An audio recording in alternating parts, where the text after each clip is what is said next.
বিএনপির ভারপ্রাপ্ত চেয়ারম্যান তারেক রহমান এবং অন্তর্বর্তী সরকারের প্রধান উপদেষ্টা ড মোহাম্মদ ইউনূসের মধ্যে একটি 1-to-1 বৈঠক হওয়ার কথা রয়েছে, এমনটাই ধারণা করছেন রাজনৈতিক বিশ্লেষকরা। জানা যাচ্ছে, এই বৈঠককে কেন্দ্র করে ইতোমধ্যেই শুরু হয়েছে গুরুত্বপূর্ণ কূটনৈতিক তৎপরতা। বিশ্বস্ত সূত্রে জানা গেছে, গত পরশু বিএনপির স্থায়ী কমিটির সদস্য আবির খন্দকার মাহমুদ চৌধুরী জরুরি ভিত্তিতে লন্ডনে গেছেন এবং সেখানে দলের ভারপ্রাপ্ত চেয়ারম্যান তারেক রহমানের সঙ্গে সাক্ষাৎ করেছেন।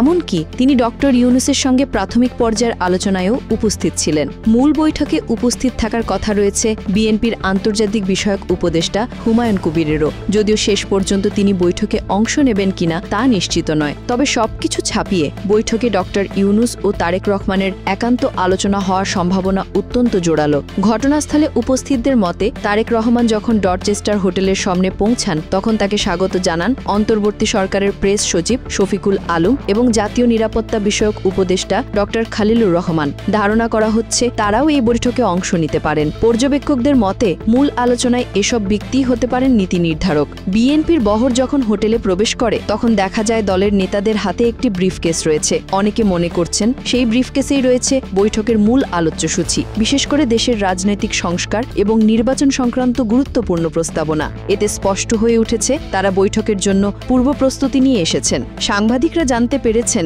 বৈঠকে সবচেয়ে গুরুত্বপূর্ণ আলোচ্য বিষয় হতে পারে নির্বাচন সংক্রান্ত দিনক্ষণ। বিএনপির পক্ষ থেকে বারবার বলা হয়েছে, দেশের সামগ্রিক সংকট উত্তরণে দ্রুত জাতীয় নির্বাচন অপরিহার্য।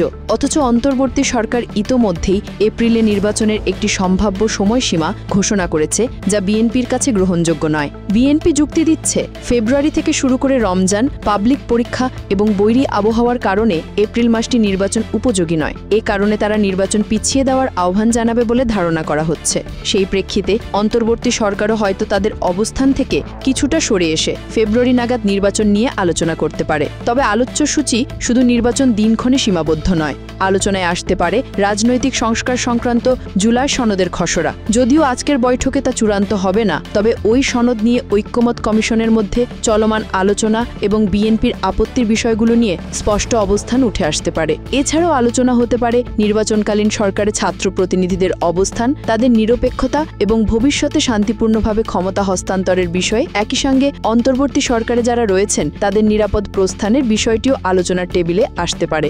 রাজনৈতিক বিশ্লেষকদের মতে, আজকের এই বৈঠকে যে সিদ্ধান্তগুলো নেওয়া হবে সেগুলো ভবিষ্যতের বাংলাদেশের রাজনৈতিক গতিপথ নির্ধারণে বড় প্রভাব ফেলতে পারে। ঘরের দরজার ভেতর যখন সিদ্ধান্তগুলো নেওয়া হচ্ছে তখন বাংলাদেশের ভবিষ্যতের চালচিত্র ধীরে ধীরে আঁকা হচ্ছে। এটা শুধু একটি বৈঠক নয়, এটি আগামী রাজনীতির রূপরেখা।